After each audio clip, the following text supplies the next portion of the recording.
Pues la hormona del crecimiento, también llamada pues somatotropina, pues es una hormona peptídica secretada por la glándula hipófisis que juega pues un papel clave en el crecimiento del metabolismo y la homeostasis del cuerpo.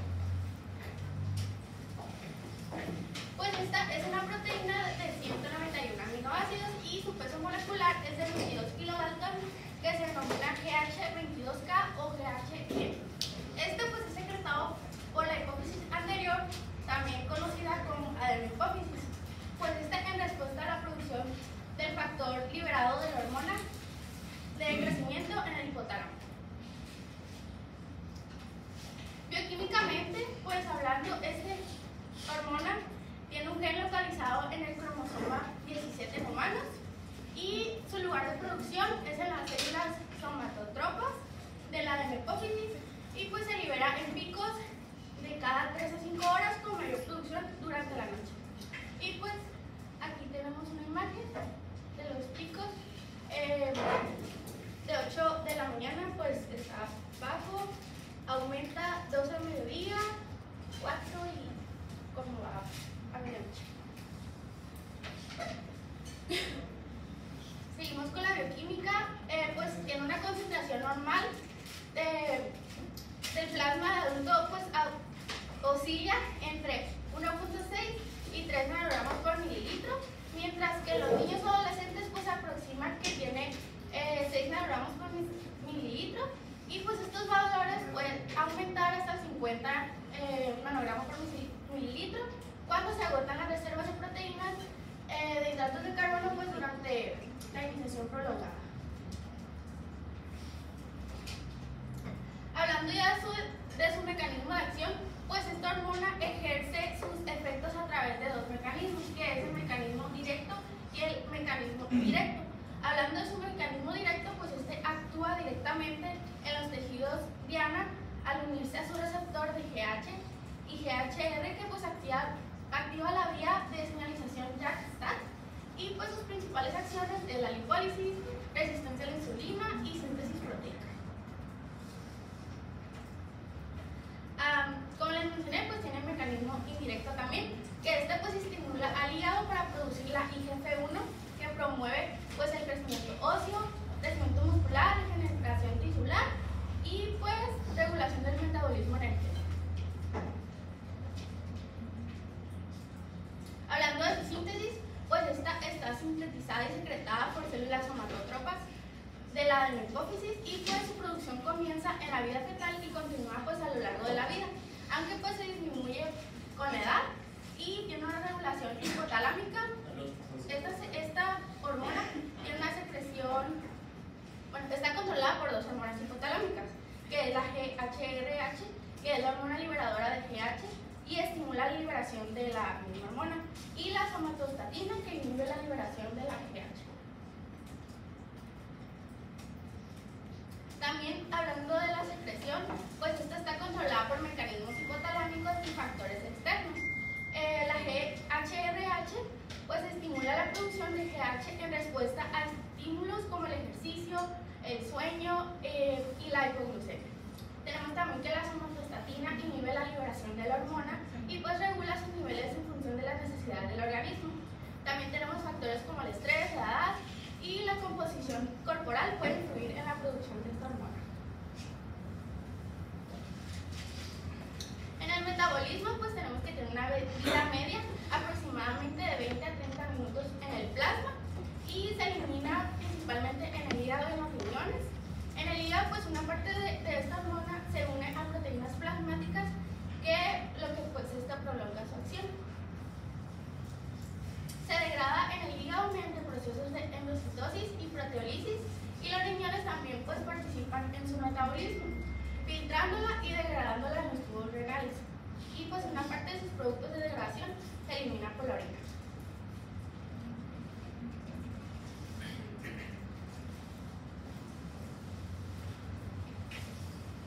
Bueno, hablando sobre los factores que estimulan o inhiben, tenemos que uno de los factores que lo estimula, como venía en la imagen de los picos, es el ejercicio. El ejercicio estimula la hormona del crecimiento, también como los traumatismos, el estrés con la excitación. El sueño profundo también es algo que nos estimula. El descenso incremento de glucemia, descenso de los aminoácidos en sangre, testosterona y estrógenos. Y lo que nos inhibe sería un incremento en la glucemia, un incremento de ácidos grasos libres en sangre, el envejecimiento, la obesidad y las somatomedinas.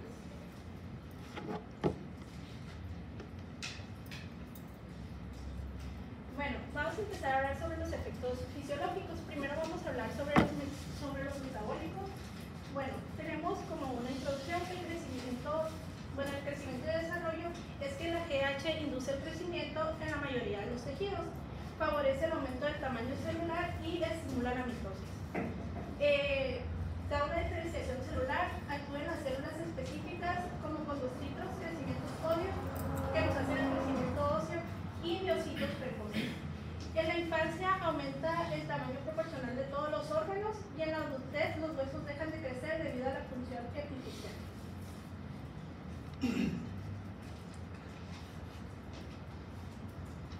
Bueno, empezando con los metabólicos, tenemos que tienen tres efectos. Pues además de afectar el crecimiento general, la hormona del crecimiento ejerce múltiples efectos. En los metabólicos tenemos tres, que vendrían siendo sobre las proteínas, que es el aumento de la síntesis proteica en cada ciclo de los células, que sería un efecto anabólico. En los lípidos, moviliza ácidos grasos de tejido adiposo y potencia su uso como energía. Y en los carbohidratos, que disminuye el uso de glucosa, favoreciendo la conservación de los hidratos de carbono. Bueno, la hormona del crecimiento nos da un aumento de aminoácidos en las células, aumentando su concentración intracelular, que esto nos hace que produzcamos más proteínas.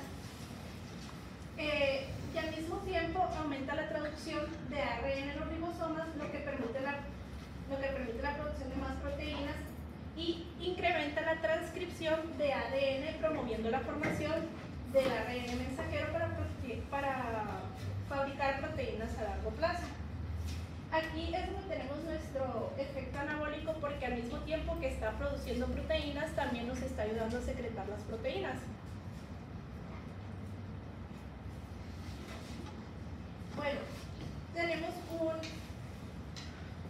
un efecto lipolítico, reduce la degradación de proteínas celulares, ayudando a mantener la masa muscular, moviliza los ácidos grasos del tejido adiposo para usarlos como fuente de energía, evitando el uso de proteínas con este fin.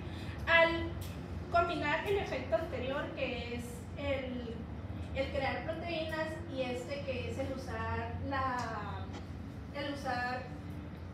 movilizar los ácidos grasos, nos da a la creación de... Ay, se me fue. Bueno, se me fue la palabra, pero es el hecho de que tenemos creación de... Subimos de peso, pero solo peso en proteína. No es, perdón. Es que te hace que tengas tejido magro. Sí, músculo magro, que es pues tener alta proteína, pero no grasa.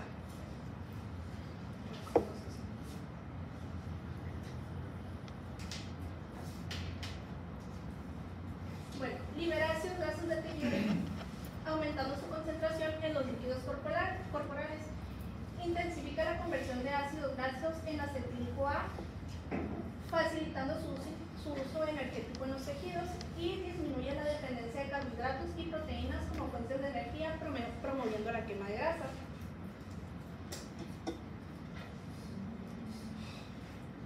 Bueno, efectos en la composición corporal. Como les decía, aumenta la masa corporal magra debido a su acción anabólica sobre las proteínas y la reducción de grasa. Moviliza las grasas tardías varias horas, mientras que el efecto sobre la síntesis proteica es más rápido. Y nos da un efecto cetógeno por exceso de hormona de crecimiento. Movilización de excesiva grasa puede generar altos niveles de ácido acetocético, causando cetosis.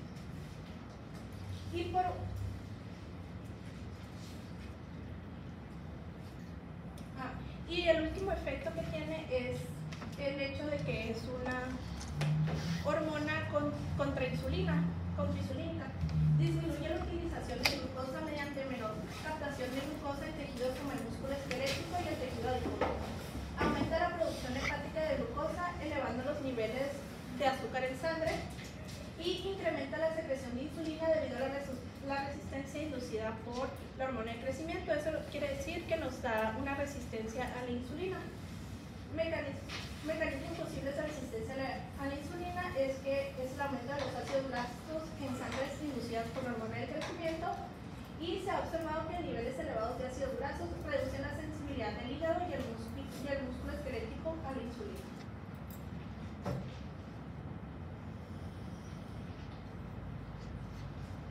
Bueno, la hormona del crecimiento interfiere con la acción de la insulina, dificultando la captación de glucosa en los tejidos.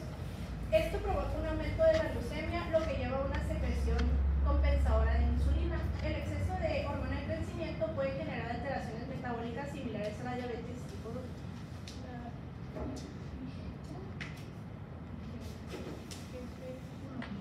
Bueno, a pesar de que la hormona del crecimiento es contrainsulínica, tiene una sinergia con la insulina para producir la IgG-F1.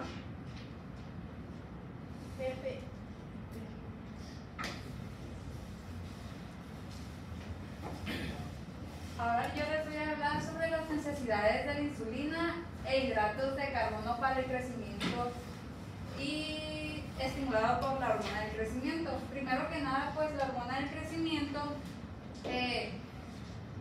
pues no va a poder ejercer su funcionamiento si no hay presencia de carbohidratos y de insulina, debido a que estos ambos van a ser importantes para obtener la energía para el metabolismo del crecimiento y el transporte de proteínas, de síntesis de proteínas. Cuando hay deficiencia de la insulina y los carbohidratos de carbono, pues la hormona queda sin un funcionamiento en sí. Entonces esto quiere decir que la hormona del crecimiento tiene un estrecho está ligada estrechamente a la dieta que tenemos día a día.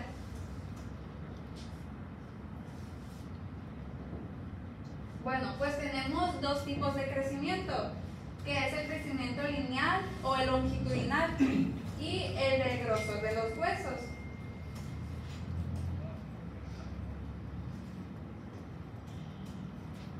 Pues les voy a hablar sobre el proceso de crecimiento de los huesos largos, del crecimiento lineal, que pues primero se va a formar un cartílago nuevo.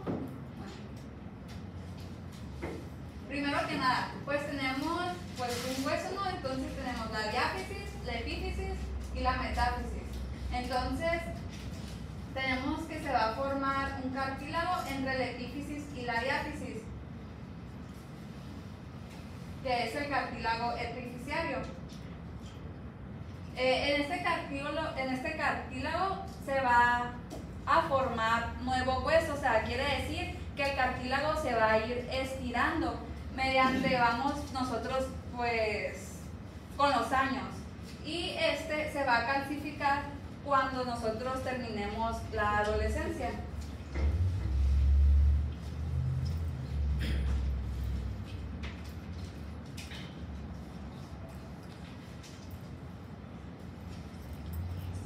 Ahora el crecimiento de grosor en los huesos, pues tenemos aquí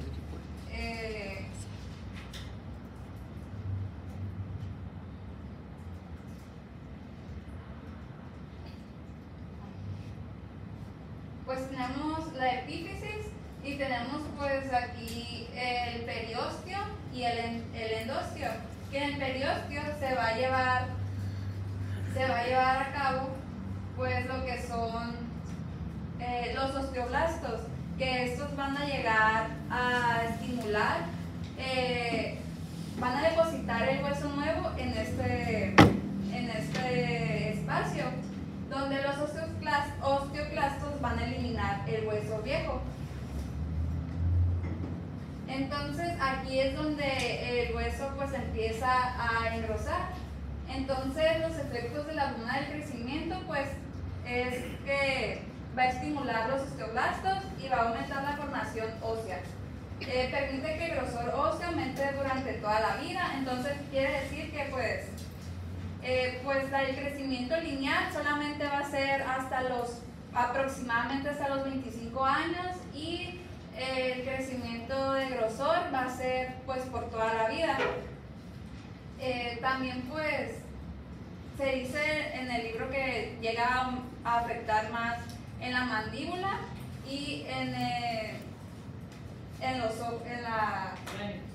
el cráneo, sí.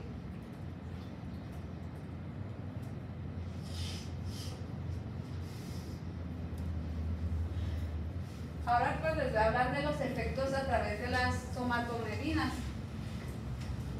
Pues tenemos que la hormona de crecimiento va a actuar en el hígado para formar pequeñas proteínas llamadas somatomedinas.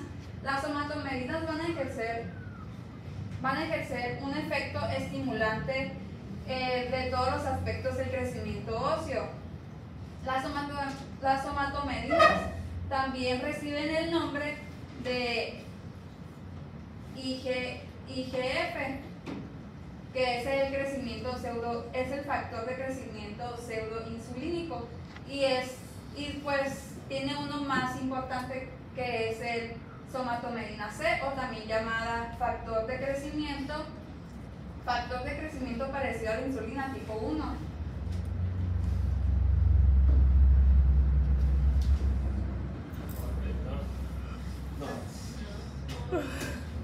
Sí. No hay señal. Entonces, retomando, pues la somatomedina, pues la más importante es la C, y pues tenemos que va a tener un peso molecular de 7500 Dalton y su concentración plasmática va a depender de la velocidad que se secreta la hormona del crecimiento. Se ha propuesto que la mayoría de los efectos de la hormona del crecimiento se debe a la somatomedina C.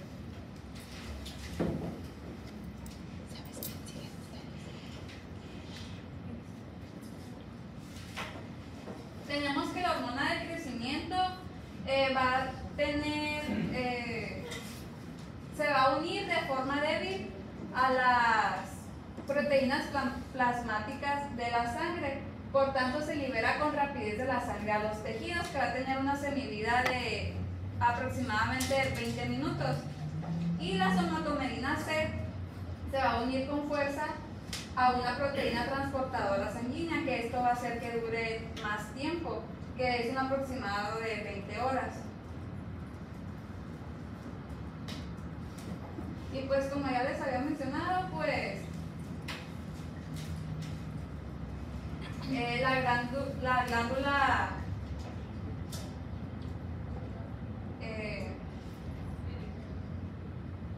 la glándula hipófisis pues va a mandar señales mediante la hormona del crecimiento al hígado.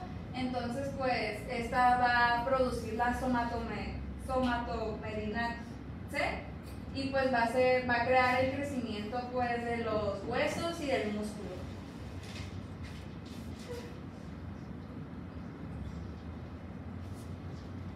Y pues por último les voy a hablar del eje hipotálamo hipófisis de la hormona del crecimiento, que pues fue la imagen que conseguí, pero pues supongamos pues aquí está el hipotálamo, la hipófisis y el hígado. Tenemos que el hipotálamo y la hipófisis se van a unir por el tallo hipofisiario, que estos los van a conformar las hormonas. Entonces, las neuronas.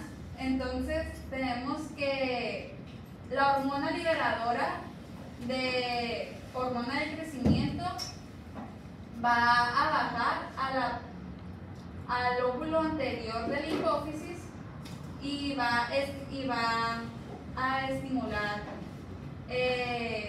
la hormona de crecimiento, y esta se va a ir al hígado, y este va a secretar el factor de crecimiento parecido a la insulina tipo 1. Por el otro lado tenemos la otra neurona que va a secretar la somatostatina, que esta es la inhibidora de la hormona del crecimiento, que también va a llegar, va a bajar y va a llegar al lóbulo anterior de la hipófisis. Entonces, en la retroalimentación positiva tenemos que, pues como ya lo expliqué, va a bajar al lóbulo anterior de la hipófisis y va a estimular al hígado y va a secretar factor de crecimiento de insulina tipo 1.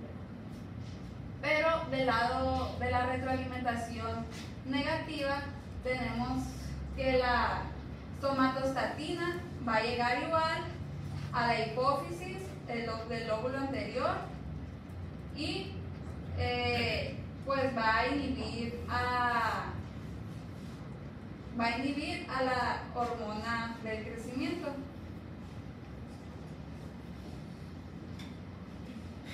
También tenemos que la hormona del crecimiento también puede tomar la retroalimentación negativa.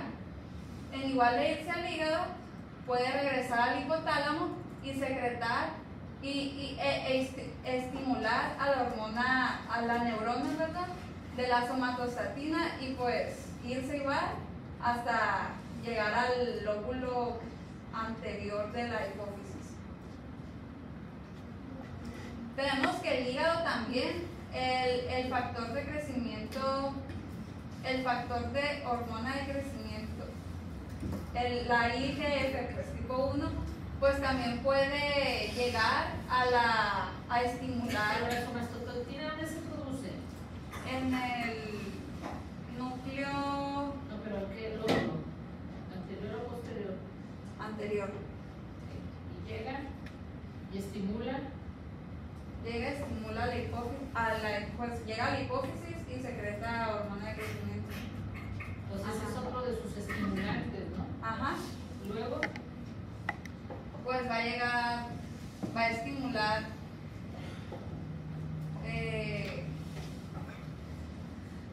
pues también otros factores que puede retornar a negativo es el factor de crecimiento, el factor, factor parecido a la insulina tipo 1, que va a retornar y puede subir a la neurona de la somatostatina para al hipotálamo, ¿no? Sí, al hipotálamo para inhibir la producción de la somatostatina. Y luego, y también tenemos que igual de subir al hipotálamo la IGF también puede irse directo a la hipófisis e inhibir la. O sea, si se dan cuenta, afortunadamente la hormona del crecimiento tiene varios mecanismos o varias retroalimentaciones, varios feedback que o estimulen o inhiben, porque si falla uno tenemos otra forma de inhibirlo y no estar perpetuando ya sea su producción o que no se produzca, para evitar pues las anormalidades que se van a ver a continuación la siguiente semana, que son las diferentes patologías. Luego, y pues tenemos también que pues hay otros factores que pueden estimular la hormona de crecimiento, que son los aminoácidos, y también otros factores que pueden inhibir a la hormona de crecimiento, que son la glucosa y los ácidos grasos. okay.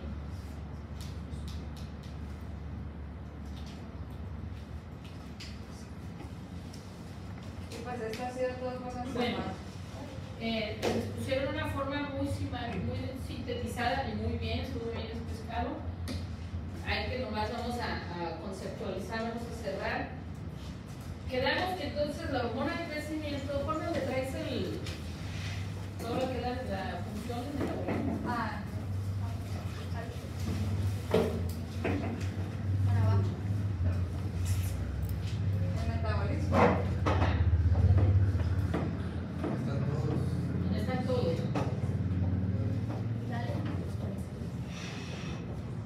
¿Cuál es?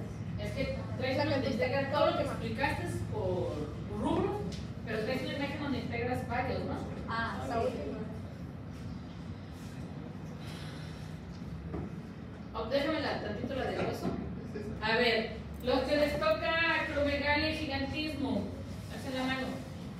Ahorita ponme el hueso. ¿A quién le toca acromegalia y gigantismo? Ok. Ponme el hueso.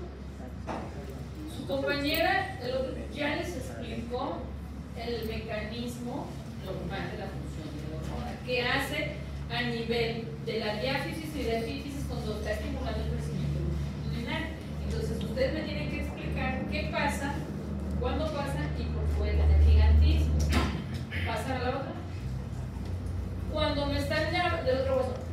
Cuando me están hablando de acromegalia, ahí está el principio de su acromegalia, por qué pasa, cuál es la alteración y por qué de acromegalia hace ensanchamiento y el de gigantismo es longitudinal. Son las partes fundamentales de su fisiopatología de esas dos.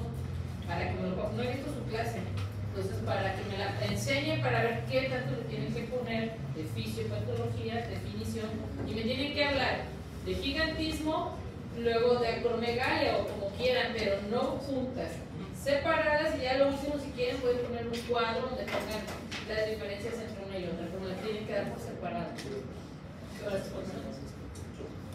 Ahora, la hormona del crecimiento ya les dijeron que tiene una producción nocturna, principalmente, que es donde tiene su mayor pico de producción, es en las noches. Por eso cuando el niño, el adolescente que está en crecimiento, es bien importante cuando las mamás les dicen vete a dormir temprano, no vas a crecer, y es cierto, porque la mejor producción, el pico más alto es durante la madrugada. Otra cosa, si se dieron cuenta en todos los mecanismos que nos fueron hablando, a nivel hepático, a nivel del crecimiento de los órganos, y cuando me hablan los de acromegalia me tienen que decir porque va a haber alteraciones a nivel de cardio, a nivel de músculo, a nivel de hueso, todo lo que pasa con el de acromegalia. Entonces, aquí la vida normal, una persona, un niño, un adolescente sano, les dijeron que algo que podía inhibir la función de la hormona del crecimiento es ¿quién? La glucosa. Entonces los sedentarismo, la ingesta de azúcares refinados inhiben la hormona del crecimiento. Por eso actualmente nuestros niños de pandemia para acá, más los de que estuvieron en pandemia, sí tuvieron mucha afectación. Ahorita los que me van a hablar de síndrome de talla alta y de lo que les toque también el contrario, me tienen que hablar de de las percentilas del crecimiento para niña y para niño. ¿Cuál es la percentil 50? Que es lo normal del crecimiento para su edad que se espera, ¿sí? Entonces eso lo tienen que mencionar los que les tocaron esos temas, porque de ahí vas a ver qué tenemos aquí, qué problema vamos a tener con esta hormona, que el niño no está creciendo cuando es de talla baja o está creciendo de más cuando son síndromes de talla alta. Entonces, la glucosa, por medio de los azúcares refinados, sí nos incrementa estas cantidades, nos va a inhibir la función de la hormona del crecimiento. El sedentarismo, ¿qué no estimulaba a la producción de la hormona del crecimiento? El ejercicio. Por eso a los niños en la edad, prácticamente en la adolescencia, que están entre los 13 a los 20, 25 años, que en promedio a qué edad deja de crecer el hombre, dicen que hasta los 25. También, pero realmente no está como que ya si te ven la radiografía que tus cartílagos del crecimiento ya están cerrados, pues ya ni con hormona del crecimiento crece, porque ya se cerraron, entonces ya no va a haber crecimiento longitudinal. Entonces esto es bien importante, que ya les explicaron la función en los tejidos brazos. Ahora, fíjense que la hormona del crecimiento, ¿qué evita? Que tengamos que haciendo la producción de medio de la lipólisis. ¿Qué evita? Si está haciendo lipólisis, obesidad. Exactamente. Entonces, la hormona del crecimiento tiene muchas funciones muy importantes en el organismo mantenernos sanos, nos da crecimiento, nos mantiene esbeltos, nuestro músculo también. Los que van al gimnasio, que están estimulando, ¿qué? ¿A quién están estimulando en el gimnasio? Al músculo. Están estimulando su ¿qué? Su volumen. Lo que quieren es volumen, ¿no?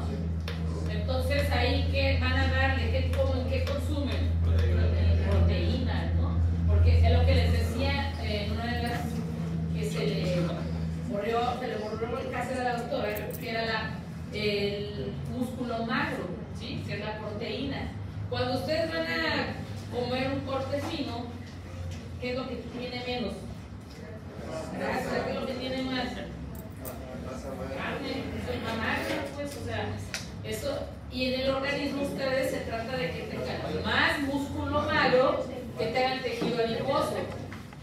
Por eso los nutriólogos, cuando van con el nutriólogo, pues los pesa, los mide, les checa su circunferencia abdominal y ahora traen el aparato con el que les van a medir el grosor de su tejido adiposo. Si los han visto, pues es una pinza. Que la van a medir y les miden el diámetro, pero no de su músculo, de qué tan gruesa tienen su capa de tejido adiposo. ¿Ok? ¿Dudas? ¿No? Yo creo que les dejaron un muy buen preámbulo a los que les toca hablar de las siguientes patologías, con los mecanismos, ya explicándoles las funciones por separado en cada